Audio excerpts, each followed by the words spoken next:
Pernah nggak kalian ngerasa kangen sama tempat yang sebenarnya belum pernah kalian datangi? Dunia game punya banyak pahlawan. Ada yang bantai dewa, ada yang jago tembak-tembakan, tapi cuma ada satu bocah berbaju hijau yang selama 40 tahun gak pernah bosen ngajak kita buat tersesat di dunia yang begitu luas. Dia gak banyak bicara, namanya sering ketuker sama sang tuan putri, tapi keberaniannya adalah alasan kenapa industri game bisa semaju sekarang. Gua tahu bahas franchise Zelda itu kayak nyoba jelasin isi seluruh samudra pakai satu gelas air, yang dimana nggak akan cukup. Jadi di video kali ini kita nggak bakal bahas tiap keping kasetnya secara kaku. Kita bakal bahas jejak keberaniannya. Kita bakal lihat gimana sebuah ide sederhana dari Shigeru Miyamoto soal eksplorasi gua berevolusi jadi standar emas dunia open world. Dari pixel yang begitu kaku, ke melodi ocarina yang bikin merinding, sampai kebebasan mutlak di atas langit Hyrule. Dan langsung aja kita mulai.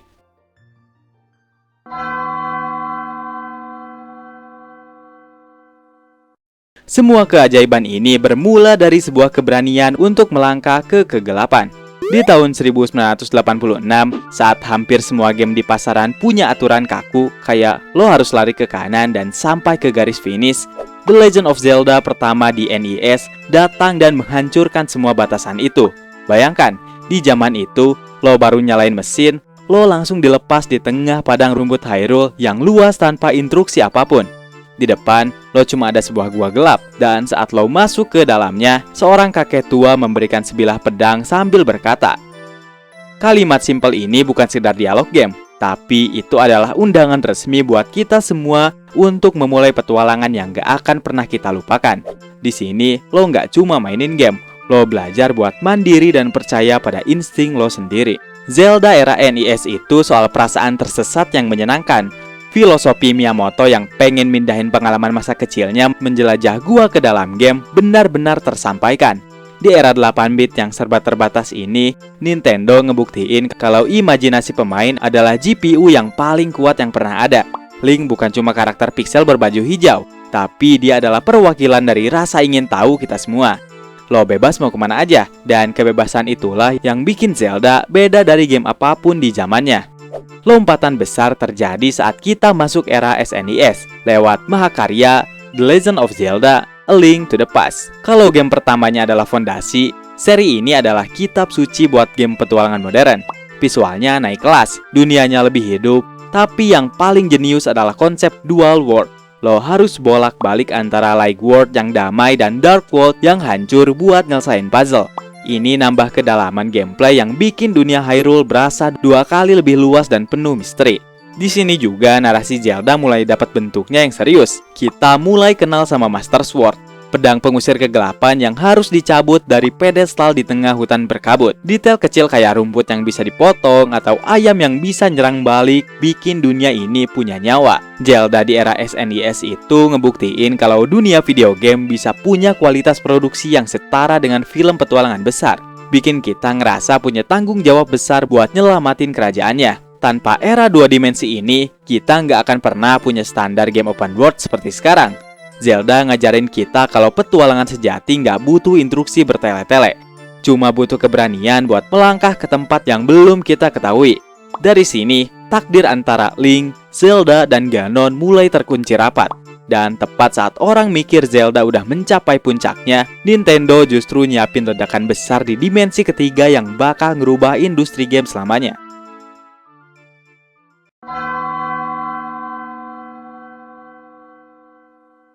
Memasuki tahun 1998, dunia game dapat hantaman keras dari game yang namanya The Legend of Zelda: Ocarina of Time.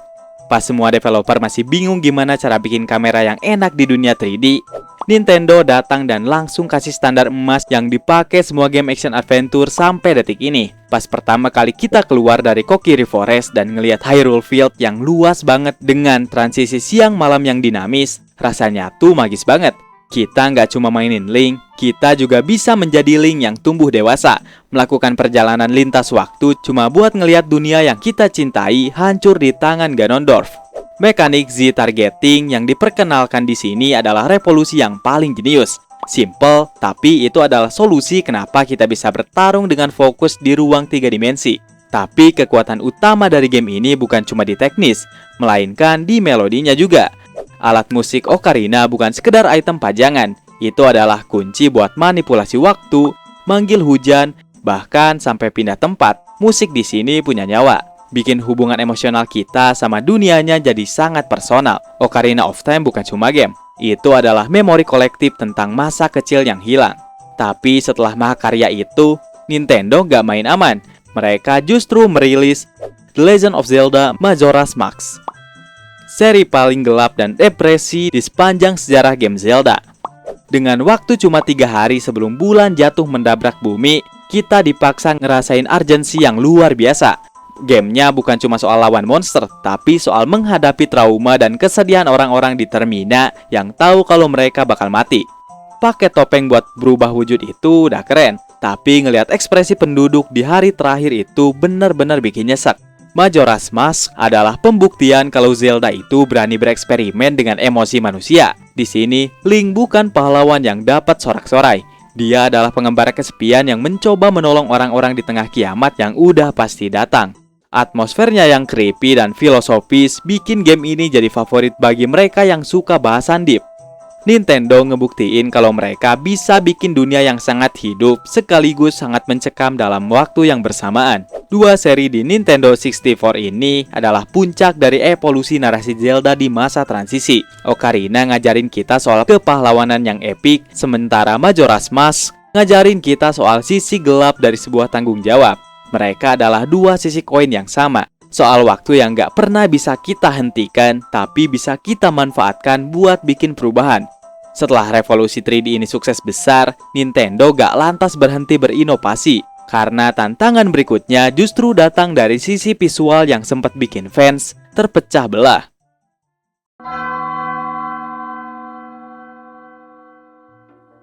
Setelah revolusi 3D di N64, semua orang ngira Zelda bakal makin realistis. Tapi pas GameCube dirilis, Nintendo justru ngelempar bom lewat The Legend of Zelda Wind Waker dengan gaya cel shading yang kayak kartun.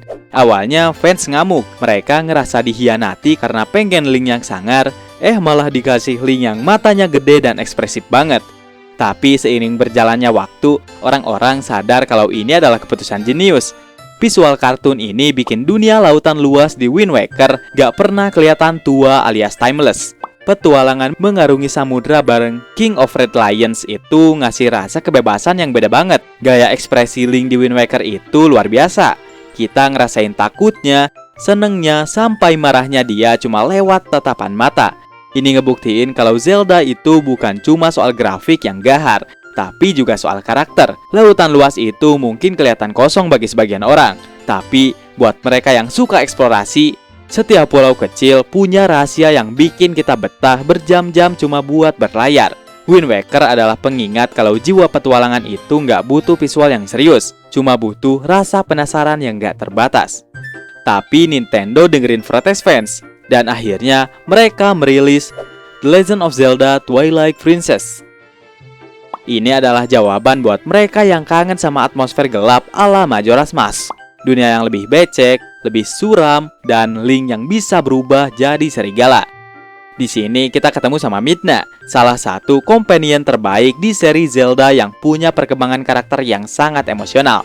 Twilight Princess bukan cuma soal perang lawan kegelapan, tapi soal 2 dunia yang saling tumpang tindih, antara dunia manusia dan dunia bayangan atau Twilight Realm. Mekanik bertarung di sini juga berasa lebih berat dan lebih brutal, apalagi pas kita dapat teknik pedang tersembunyi dari sang pahlawan masa lalu. Kontras antara Wind Waker yang terang benderang dan Twilight Princess yang penuh bayangan ini nunjukin kalau Zelda bisa jadi apa aja. Mereka bisa jadi dongeng yang ceria, tapi mereka juga bisa jadi legenda yang kelam dan dewasa. Nintendo nggak mau kejebak di satu gaya visual aja, karena bagi mereka, setiap cerita butuh wajah yang berbeda buat nyampein pesannya. Era ini ditutup dengan eksperimen kontrol di The Legend of Zelda Skyward Sword, yang secara kronologis adalah awal dari segalanya. Meskipun banyak yang kesal sama kontrol geraknya, tapi cerita soal asal-usul Master Sword dan hubungan antara Link dan Zelda di sini adalah yang paling manis dan emosional. Kita diajak terbang di atas awan cuma buat nyadar kalau takdir ini emang udah tertulis sejak awal zaman. Semua eksperimen visual dan mekanik di era ini sebenarnya adalah persiapan buat satu lompatan paling gila yang bakal ngeruntuhin semua aturan lama di industri game modern.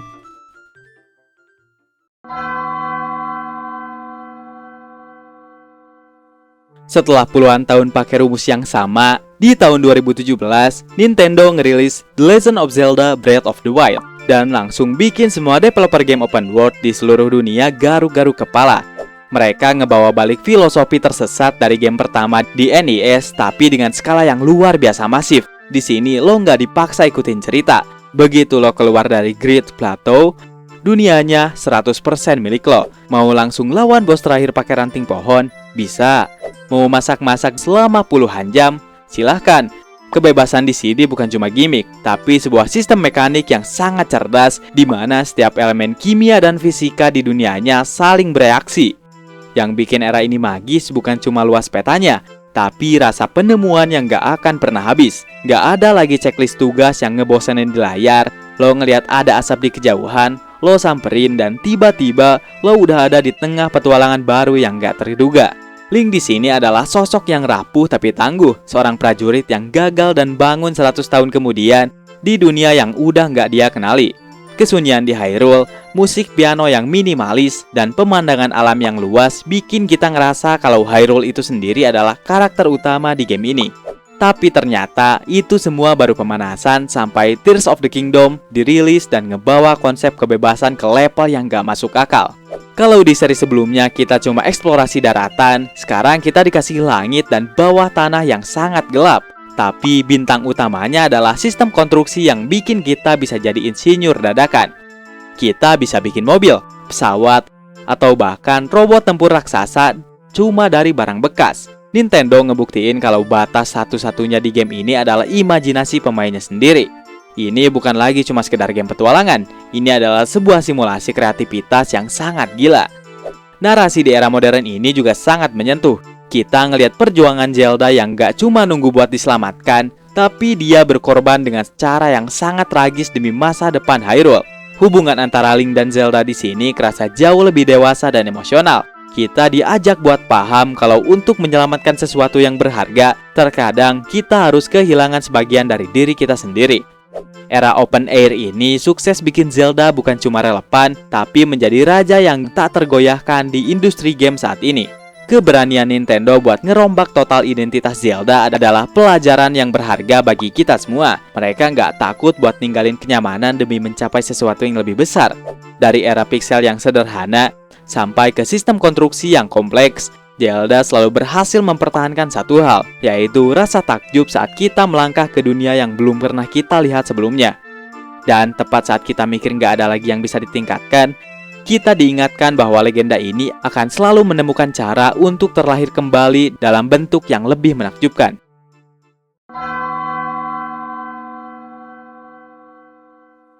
Jadi setelah hampir 40 tahun, apa yang sebenarnya bikin The Legend of Zelda itu tetap spesial? Bagi gua, Zelda bukan cuma soal angka penjualan atau grafik yang makin hari makin realistis. Zelda adalah pengingat bahwa di dalam diri kita semua ada sosok pahlawan yang mungkin masih tertidur. Link sengaja dibuat gak banyak bicara supaya kita bisa naruh diri kita di posisi dia. Kita yang memegang pedangnya, kita yang memecahkan puzzle-nya, dan kita yang merasakan detak jantung saat pertama kali melangkah ke dunia yang begitu luas. Selama manusia masih punya rasa ingin tahu dan keberanian buat menghadapi ketakutan, legenda ini gak akan pernah benar-benar tamat. Zelda ngajarin kita kalau petualangan sejati itu gak selalu soal garis finish, tapi soal setiap penemuan kecil yang kita temui di sepanjang jalan. Entah itu lewat melodi ocarina, embusan angin di lautan, atau reruntuhan kuno di atas langit Hyrule. Sekian untuk video kali ini. Kalau kalian suka videonya, jangan lupa like dan subscribe biar channel ini bisa terus berkembang ke depannya. Dan sampai ketemu di video berikutnya.